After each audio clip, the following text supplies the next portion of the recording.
Hai, Assalamualaikum warahmatullahi wabarakatuh. Selamat pagi, selamat siang, dan selamat malam untuk kalian yang mendengarkan.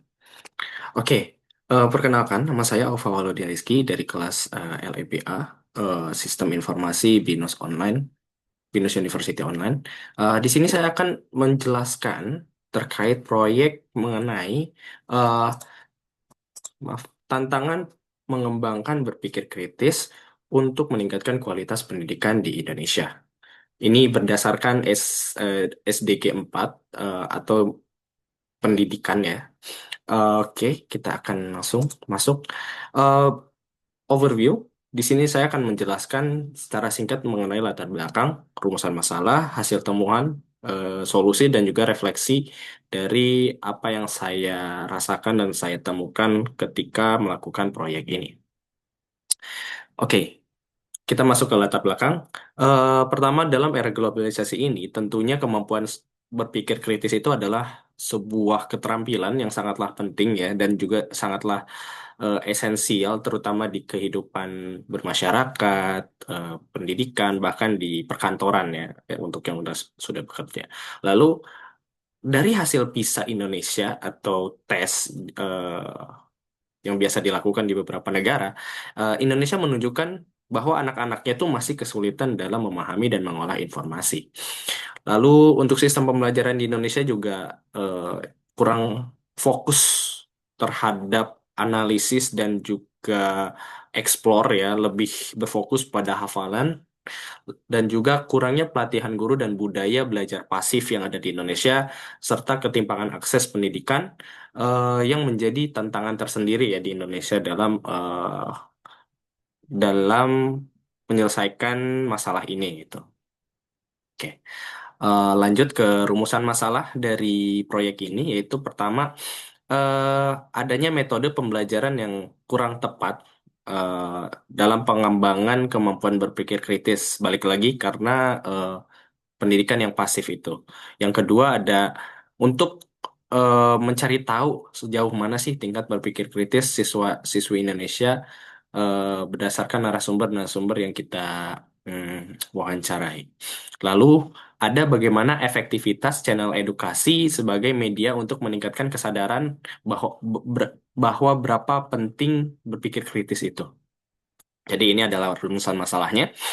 Masuk ke hasil yang kita dan saya temukan pada proyek ini. Yang pertama, dari wawancara narasumber, saya bisa menyimpulkan dua poin, yaitu banyak sekali siswa-siswi eh, dan juga masyarakat yang belum mampu menyaring informasi secara kritis ya. Jadi biasanya ya langsung main judge dan juga eh, langsung mencela dan sebagainya tanpa mencari tahu informasi itu benar apa tidak gitu. Lalu yang kedua adalah eh, dari narasumber saya bisa menyimpulkan bahwa kurikulum di Indonesia sendiri masih belum mendorong terkait analisis dan juga eksplorasi di dalam sebuah pendidikan atau instansi pendidikan. Dari studi terdahulu, temuan yang saya dapatkan adalah peningkatan kemampuan berpikir kritis bisa dilakukan dengan metode pembelajaran yang inovatif dan juga unik gitu, tidak pasif gitu. Ada beberapa contoh, ada di SD Cilengsi 02 yang naik 23%, ada Man Pinrang dan juga SMA Negeri Balung yang naik 31,61%. Lalu ada pun eh, andil media digital yang menjadi salah satu cara atau platform yang sangat berpotensial untuk menjadi sarana edukasi. Dengan 70% pelajar global eh, sudah sangat memanfaatkan media digital untuk belajar secara aktif dan juga inovatif. Oke, masuk ke solusi. Solusi yang pertama yang kita temukan adalah pelatihan guru-guru untuk eh, menciptakan lingkungan kerja yang maaf, lingkungan pembelajaran yang baik, inovatif, dan juga mendorong mahasiswa atau siswa-siswi untuk bereksplor gitu ya, dan berpikir kritis dan menganalisis tentang apa yang diajarkan. Lalu ada mendorong budaya bertanya. Jadi terkadang tuh kita kalau lihat di Indonesia, kadang kalau misalnya siswa itu sangat enggan bertanya. Entah itu memang karena setelah bertanya tidak bisa mendapatkan jawaban atau malah dijudge sama gurunya bahwa dia tidak mendengarkan. Padahal itu pure karena mereka bisa jadi karena mereka apa ya ingin lebih tahu terkait materinya. Lalu ada pengembangan konten edukatif. Ini pastinya dari sisi media digital untuk mengembangkan sisi inovatif dan juga berpikir kritis dari siswa atau siswi. Lalu integrasi nilai-nilai Pancasila. Jadi selain hal-hal temuan tersebut, kita juga tidak jangan lupa dengan integrasi nilai-nilai Pancasila dalam sebuah pendidikan gitu, terutama di Indonesia. Oke, lalu berikut ada refleksi saya.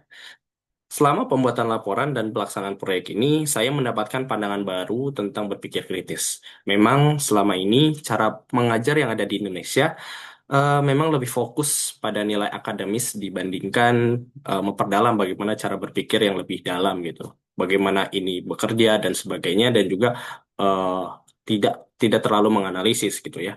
Oleh karena itu, berpikir kritis perlu dipandang bukan hanya sekadar kemampuan akademik tambahan, tetapi juga sebuah kebutuhan yang mendasar bagi siswa-siswa Indonesia dalam menghadapi dunia. Maksudnya dunia ini mau itu dunia pendidikan, bermasyarakat, maupun ketika dia sudah bekerja nanti gitu ya, untuk compete gitu dengan yang lain.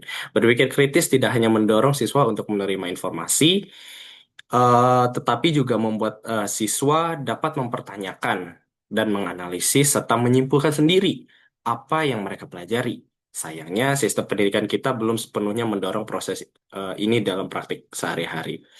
Eh, Berikut kesimpulan dari proyek yang telah dikerjakan, yaitu kemampuan berpikir kritis sangatlah penting di era globalisasi ini. Sayangnya di Indonesia sendiri, aspek ini masih eh, kurang memberikan ruang yang cukup bagi siswa untuk melakukan eksplorasi nih dan analisis terkait apa yang dipelajari.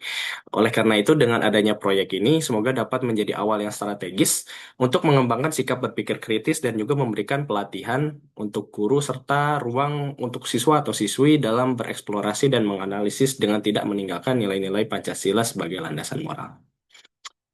Oke, berikut, terima kasih. Semoga video ini dapat mengedukasi dan juga membuka wawasan baru terkait berpikir kritis. Saya undur diri. Terima kasih. Wassalamualaikum warahmatullahi wabarakatuh.